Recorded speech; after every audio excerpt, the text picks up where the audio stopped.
Chicken রয়েছে 500 গ্রাম টুকরো করে কাটা। এর মধ্যে প্রথমে দিয়ে দেবো একটু নুন আর লেবুর রস, একটা পাতিলেবুর রস। এটাকে মাখিয়ে 15 মিনিট রাখবো।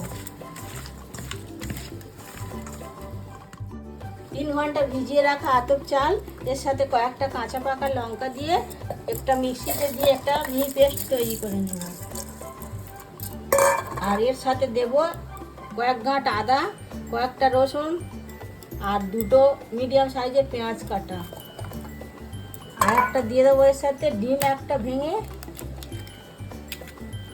এবার এটাকে একটা পেস্ট বানিয়ে নেব। চালটা বাটা হয়ে গেছে, এদিকে 15 মিনিট হয়ে গেছে। চিকেনটা ম্যারিনেট করা রয়েছে, এর মধ্যে যে জলটা আছে সেটা আমি ফেলে দেব। এবার এর মধ্যে চাল বাটাটা ঢেলে দিচ্ছি।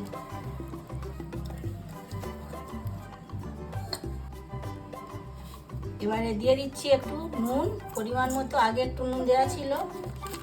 শাহি গরম মশলার গুঁড়ো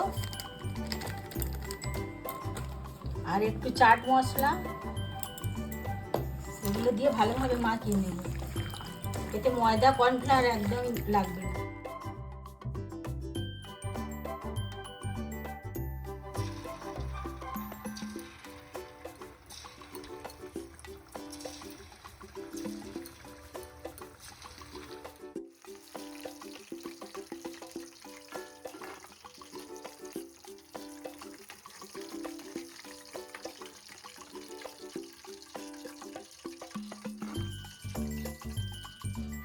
তো বৃষ্টি বাদলের দিনে মুখরোচক চিকেন পকোড়া পরিবেশনের জন্য একদম রেডি হয়ে গেছে বন্ধুরা।